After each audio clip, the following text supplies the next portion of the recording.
So good morning, everyone. My name is Geiss. I'm the Secretary General of EUFORES, which is the European Forum for Renewable Energy Sources.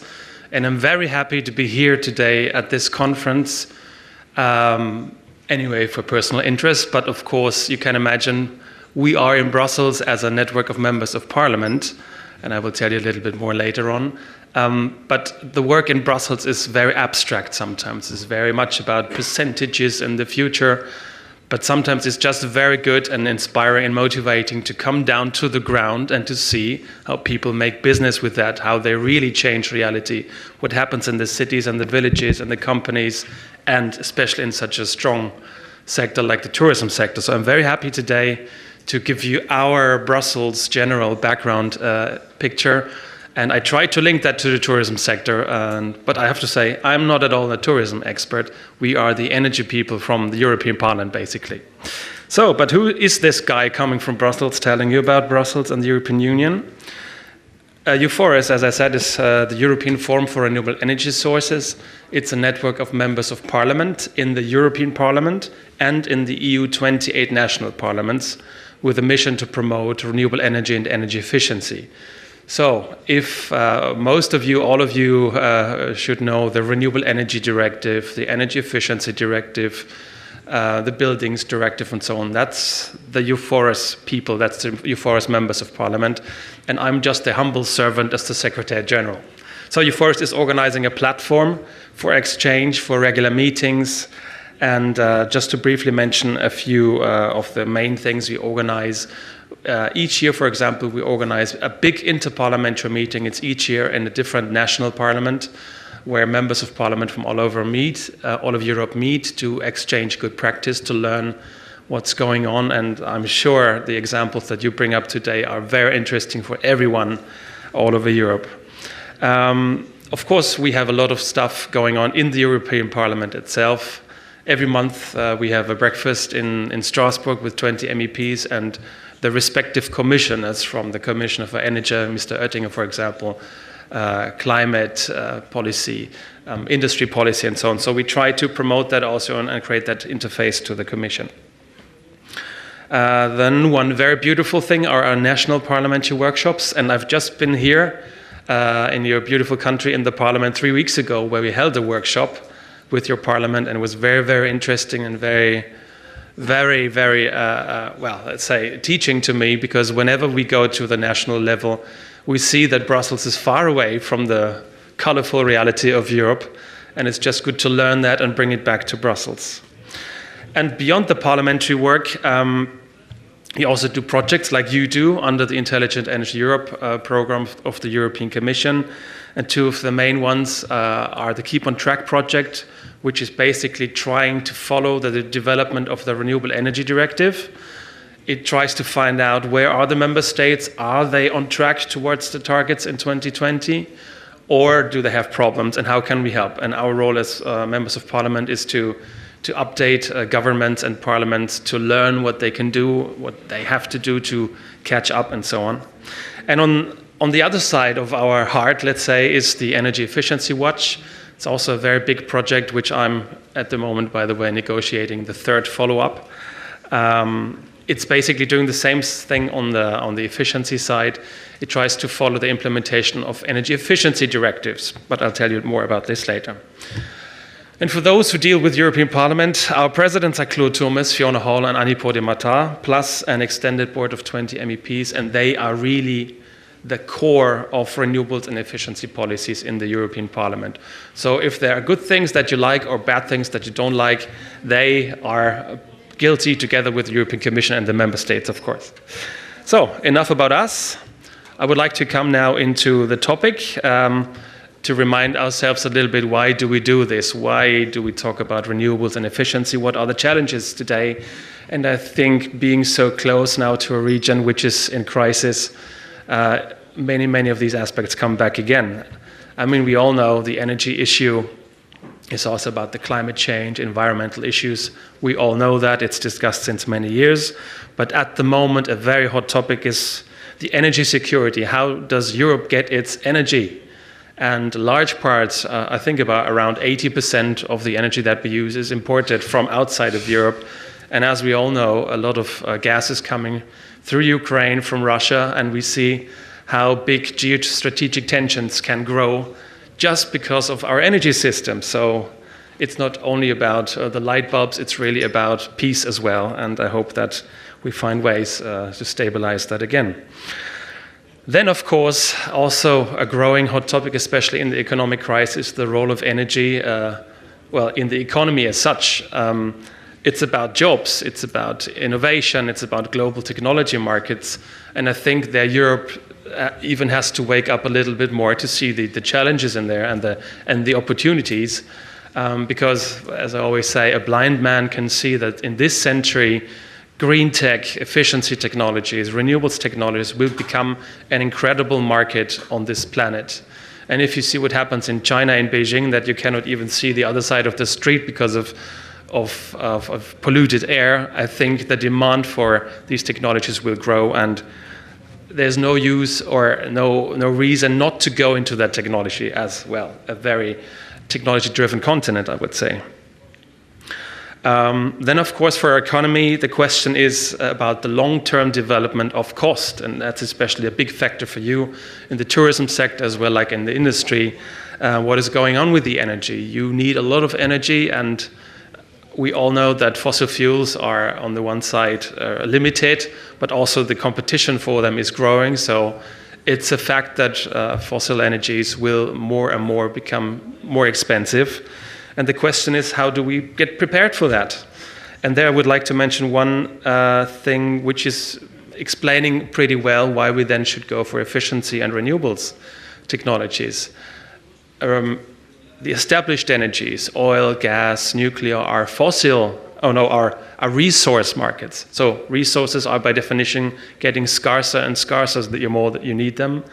But renewables are, in the largest parts, technology markets. They rather work like flat screens and mobile phones. The more you go into progress, the more you have big scale production, the cheaper these things get. So as you see, for example, in the photovoltaic sector, I know, Giorgio, you have been working in that field for many, many years very successfully. It's incredible how the PV prices went down, and this will happen to most of or all renewables technology. So there's no need to say that this is too expensive and we should not go there. It's just a big upfront investment for us, maybe this decade still, but then I think we are on a extremely powerful and very profit-making path in the end. And last but not least, I would say, why should we go for renewables and efficiency? I just call it the smart resource allocation and keep our domestic wealth at home. You might know that each year Europeans send, I think, 500 billion euros outside of Europe. So to Russia partly, to some Arab countries and a few more. And the question is, why do we do this? And in the end, they come back to buy our football clubs, So that's the big question. If we want to continue this, or would we like to keep this money? It's an incredible amount of money. And why don't we put that into our young brains, education, young entrepreneurs, and so on, to finally have this final breakthrough into the new technologies? I think there's an amazing chance here to be implemented. And I think also this has big impacts for the tourism sector. So as I said, renewables and efficiency as smart solutions to these challenges fulfill the 3 sustainability goals. And I also would like to tell you, many understand sustainability only as environmental question. No, sustainability means 3 things. It's a triangle of economics, of environment, and social issues. And I think here the question is exactly that the renewables and efficiency technologies fulfill these exactly. And you will see the effects also positively in the tourism sector. Because, of course, environmentally they are very positive. And more the business case will be there. More and more people will make money with renewables. And it will become the mainstream source that we have. And, of course, it's also about social inclusion. The question is, can people afford technologies and energy in the future? And we all know that on the long run, these technologies guarantee that we have really predictable, clear developments of the costs, which are rather going down and not up like in the fossil fuel sector. Also, one thing that I would like to remind, because I don't know if it's here in your discussions as well the same in Brussels and in Germany, for example, where I come from originally, the problem is that if people talk about energy, they only talk about electricity. And then they miss out half of the whole energy equation. And I think this is a major mistake. And I think also in the tourism sector, especially in the hotel sector and so on, the heating and cooling part is a big, big question. And when we came yesterday from the airport, we've seen most of the buildings have these air conditioning machines on the walls, which use extreme amounts of energy. And this will grow in a way that we cannot even predict, basically. And so the question is also there how we find solutions. On the one side, have architecture which already creates heating and cooling by natural physics, and what in addition can we cover with efficiency and renewables. Good, coming a little bit more into the concrete legislation and framework. I think most of you are very much working on projects in companies, so you're down to the ground with daily business. But then there's this huge framework coming from Brussels, which is far away, but which has effects for everyone. And I would like to mention a few which are just important in that respect.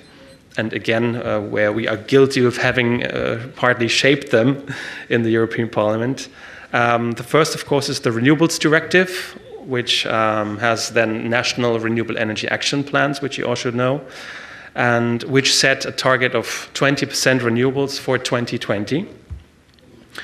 Then we have the Efficiency Directive, which has just come out 2-3 years ago, which was also designed by our members of Parliament, and which establishes already a framework which leads us to a certain success, but it's not yet the full success, because if you remember, the European Energy and Climate Package set the target of 20% efficiency for 2020, but we are not there yet, so we have to do a little bit more. Then other directives, for example, in tourism sector, especially hotel sector for sure, is the European Performance of Buildings Directive, which defines the development of buildings, of new buildings, refurbishment issues, certificates for buildings and so on, and incentives so that we really get much smarter with our buildings instead of just wasting lots of energy. And there are many, many other frameworks and directives which are related to energy and also the tourism sector, but I don't want to go too much into that. I mean, you all know the labeling directive. When we all buy a washing machine or so, you see these A, B, C, D labels so that we can know very quickly if things are efficient or not. So, but what's the latest situation? Again, for the year 2020, as the next big milestone on the political landscape are the 2020 targets from the European Energy and Climate Package. And to give you a brief update where we are again. So the 20% renewables target, at the moment, the member states are really on track. And you can imagine there's this target in 2020, or from your side, I should say it like this. There's the target 2020, and there's a curve like this going up. So each year, or each 2 years, there's an interim target so that we fulfill the overall target. And at the moment, we are on this track.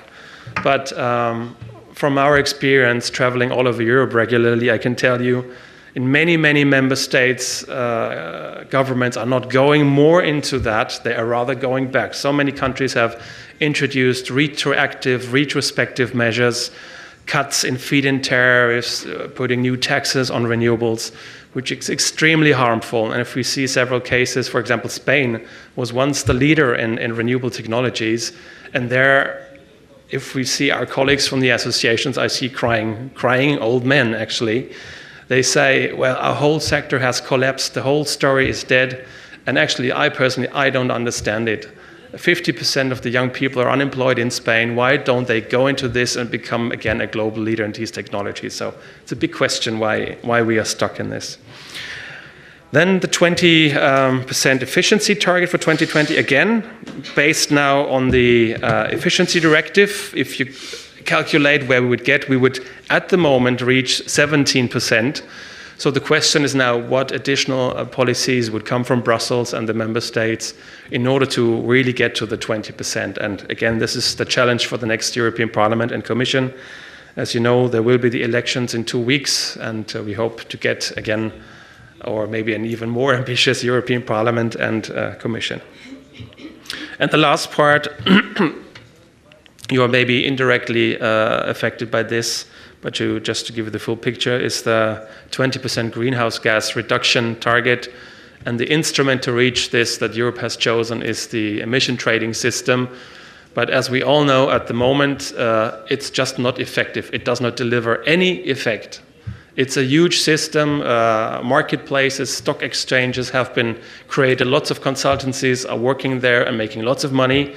But the effect on the energy sector is zero, because the reason for that was to have certain emission allowances, and which have a limited number so that companies and member states can trade them, in order to create a pretty high price, which is an incentive for you to reduce your CO2 emissions. But the price at the moment is not even €5 per allowance, and this is just not enough to create any incentive for companies. So we have to fix that in the future, and well, let's see what's coming up there. Okay, that's 2020. That's for all of us tomorrow, or for some of us even yesterday, because you're all investors. You have to think about long-term projects. I mean, building hotels is not a business for 2 years. It's maybe rather for 20, 30 years. And so the question, what's going on beyond 2020? Where is Europe going? And there the discussion at the moment is very difficult and partly disappointing, because what we see, what came from the European Commission, it's just basically saying, come on, let's give up on European policies. We want a renewables target for 2030, which is 27%. And I can tell you this is just frankly a joke. Because even if we don't do anything, Europe would reach, with a business as usual scenario, 25% of renewables in 2030. And if you then go to 27%, you know why they came up with this figure? Because you don't just need Germany and Denmark to do their job, then you are at 27%, and all the rest of Europe doesn't have to move 1 millimeter anymore. So I don't know if this is political leadership. Why do we need a commissioner for that? So I don't know why we pay them.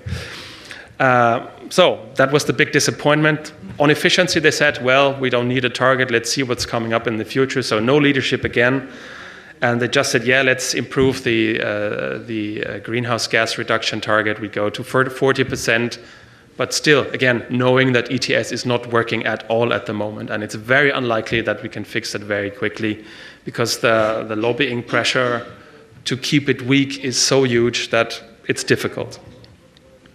Okay, but as I've written here, oh, sorry, I didn't push at all my buttons here. I'm moving in them there. So that would have been what I wanted to present to you. It's difficult if you have two machines at the same time and you have a male brain which is not multifunctional. So again, that was EUFORES. So that were my presidents, or are my presidents. And so again, now we go to the latest political situation. So I should not leave this anymore. Okay, so we're now here, down here. And of course, there's not only Commission, it's also the European Parliament and the Member States who decide. And there, after this disappointing position of the Commission, European Parliament has said, no, this cannot be true, we have to be ambitious. And European Parliament presented a report saying we want to have 40% greenhouse gas emissions, like the Commission as well. We want to have 40% efficiency, binding. I mean, the 20% is non-binding. It's sort of, yeah, you can go there. But for 2030, it should be binding. And they asked for 30% renewables at least. So I think the overall picture is in the good direction. But again, on the member state level at the moment, we have big doubts. As I said, many member states are questioning the support to renewables. Efficiency implementation is pretty weak. So, I mean, many things happen. There's many projects like yours and ours trying to fight for that, but still there's no real big breakthrough in efficiency either. But I want to be still positive with my outlook. I think stronger policies will come back. First of all, because we'll have a new parliament, a new commission, and we are pretty hopeful that it can only get better.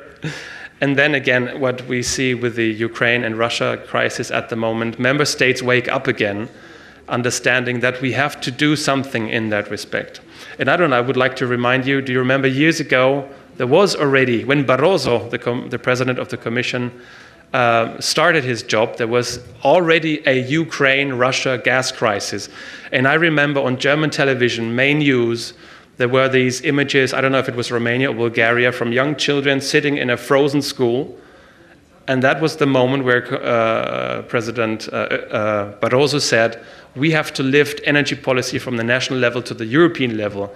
And that's when they started talking about, okay, we need new gas pipelines, alternatives, we need to see how to protect our resource access, and we need to do a lot about renewables and efficiency.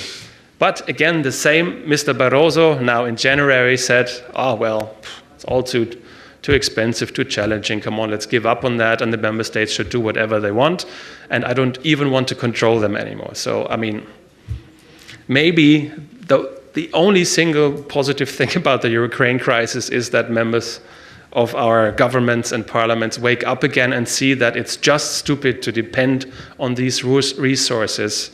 And I remember when the Polish Prime Minister, Mr. Tusk, was in Berlin and telling Mrs. Merkel on television, you know why Europe is so weak in this moment, in this crisis?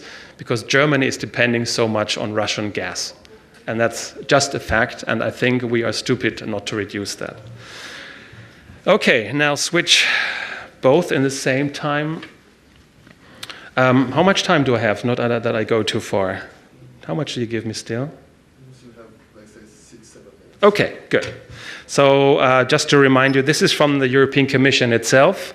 It's defining the general challenges, because I want to link now to the tourism sector. What are the basic challenges in general for tourism and sustainable tourism? What do you have to do to reach sustainable tourism? And as Commission defined it as it's preserving natural and cultural resources, limiting negative impacts at tourist destinations, including use of natural resources and waste production, promoting the well-being of the local community, reducing the seasonality of demand, limiting the environmental impact of tourism-related transport, making tourism accessible to all, improving the quality of tourism jobs. I'm just reading it out to remind you what is the big picture behind it and the big challenge for you as companies. But what does that mean in concrete in the energy part? For me, the reasons to go as an industry, as a business sector like the tourist sector, of course, it's one thing is the ethical thing, because most of you might have children and we want to save this planet for our children and save the environment for us, of course, but that's maybe not for all companies the main driver, be it in the industry, in services, or in tourism. So there are other reasons, but very good reasons also to go there. And one, of course, is the question of competitiveness and cost. So if we all know that sooner or later the energy cost, the energy price will go up, shouldn't mix up cost and price, the energy price is going up, and that we are very sensitive to that. If the price is doubling or tripling even, we should be prepared and should try to reduce the impact on the balance sheets of the companies as much as possible. And again, here, renewables and efficiency are the best thing to create long-term stability of this cost factor in your balance sheet. Because, I mean, renewables and efficiency is a very high upfront investment, of course, but then the sun is not sending you an invoice. It's just simple as that. It cannot be that through a conflict or a crisis, suddenly the price of the sun is exploding or so. It's just not happening. So it's reason enough to go into these technologies to create hotels, restaurants, buildings, and transportation in a way that it's really predictable in the long run. And I think the biggest question today is the investment question, security of investment. And then, of course, it's also the marketing aspect. Citizens in Europe, customers, big parts of them, more and more require, let's say, a holiday that they feel really good about, you know. Why, for example, I have here an iPad, an iPhone. Why is Apple, why is Google investing into 100% renewables for their big cloud computer centers? Of course, because also they love their children, but on the other hand, they know that it's a competitive marketing and image advantage for them. People feel better if they buy the products knowing that, okay, this is really built and done with 100% environmentally friendly energy, and also that I mean, you all know the scandals from companies producing under inhumane conditions in China and elsewhere. People want to buy also socially nice products, and I think this will grow more and more. And this is of highest discussion in Brussels, I can tell you. Then again, I told you already the ethical question, do we want to also implement something because we think it's just good? And then also more the political and more general, bigger framework perspectives, also the question about, okay, I forgot the button again, right? Yes. It's also the development of regions, and that's for politicians very, very interesting. The question is, do we keep the jobs here? Because, of course, you can export all your euros to Mr. Putin or someone else, but you cannot export the jobs of the installers and the architects. You know, they would stay here. So if you go more into smart architecture, smart buildings, efficient buildings, renewables integrated buildings, the money would just stay here and continue circulating here in our economy. And I think for regional developments, this is very strong. And I know that the regions and the cities are really very strong, and they are at the moment maybe even much more ambitious than the governments. We work a lot with the Covenant of Mayors, which is really a gathering of thousands of cities who establish renewables and efficiency sustainability action plans to implement that. And it's just fascinating what happens there.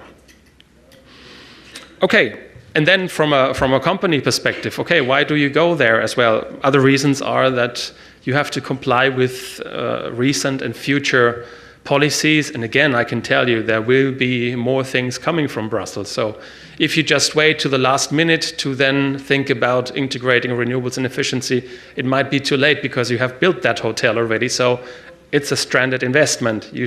And it's maybe better to think about these technologies a little bit longer, because if you build such a hotel, I don't know, what's the lifetime of a hotel? 30, 50 years, including refurbishment. So it's better to be a little bit more upfront smart than refurbishing it later on, which much higher cost in the end. And again, also to be ready for future trends in the cost sector. And again, especially the fossil fuel cost are really unpredictable and a high risk, more and more. And I think we should all avoid this factor. So again, pushing two. Maybe I skipped this because for all of you, it's just clear. It was just rather for me to understand with whom are we talking today in this in the tourism supply chain, as I call it. Of course, you have the transportation industry, you have the tourism agencies, you have hotels, restaurants, but you also have as actors the political institutions, citizens, stakeholders, and the regions and cities. But I think today we are mainly focusing the hotel business, if I'm not completely wrong. But if the mayor is here and so on, I think, and the agency here, I think it's also the bigger picture. So it's very interesting to discuss with you during the day. Okay, coming to the last aspect that I would come up with you is the question, if you would like to implement something here, be it as a company or as a region, how can you find additional funds? Because the big problem is the upfront investment. At the beginning, it's more expensive to go into efficiency and renewables, but then on the long run, in the investment payback phase, it's paying back much more quicker. So the question is, how do you get the funding today? And there are several options, and by far not a comprehensive list here on my sheet, but just to mention a few. For example, there's this New Horizon 2020 program of the European Commission, of the European Union, which is a big research, the biggest research program we ever had. And of course, on the one hand, it's about research, but it's also about the market uptake, the rollout of knowledge and the implementation on the ground. Then we, of course, have the LIFE program, which is the financial instrument for environment, which tries to fund measures which try to protect the environment. Then a very, very strong thing where you really should try to get is the European Investment Bank, which is extremely good and extremely experienced and specialized in promoting renewables and efficiency in business. Beyond that, there's billions of euros in the structural funds which are not used. And we were just discussing with Commissioner Hahn, the Commissioner for Regional Development, and he, a few years ago, he said, I want to earmark certain budgets in the structural funds for efficiency and renewables, and please go there and get that money. It's unused. It's money lying on the street, and I don't know, I think the administration procedures are still too complicated for many to use that money, but make an effort to go there, and maybe the cooperation between the region, the government, and the industry and the tourism companies might be very helpful to get additional investment money. So it could be very helpful. Then the Commission part, which looks into the enterprise business rather, is the COSME project and program. It's the program for competitiveness. There are funds there, Connecting Europe facility and so on. I think if you have problems investing there in making the jump into even cleaner technologies, you should have a look there, and it might really definitely help. So I think, yeah, what are the basic conclusions? I think we should rather discuss that among us than I try to preach you here. I think also the tourism sector has a big chance to go into innovation. And for example, I'm booking so many hotels and trips on the internet, but it's really rare that I find any environmental aspect. Why can I still not have a filter saying, okay, I want hotels which offer me 100% renewables, plus the Wi-Fi, of course. It's not there yet. So I think there's really a big chance also in the communication of these things to become much more better and to present things. Yes, and again, the cost issue, the marketing issue, also again, the Ukraine crisis. We discussed yesterday that because of the Ukraine crisis, for example, in this region, obviously many Russians who were very good customers are not coming at the moment, which is also a big problem. So again, the energy issue is affecting also the tourism sector here. So we need more stability here. And all in all, we need to establish in politics, I'm done, yeah. It's about the investment security. That's for me the most important, be it on the renewables, the efficiency company side, and those who use that. They need to know Europe wants to go there, and that's why Europe needs to have these targets, for example. We need to say, okay, 2030, 2050, Europe wants to become a clean, highly innovative, renewables and efficiency-driven continent, and that will bring lots of jobs and keep the money here.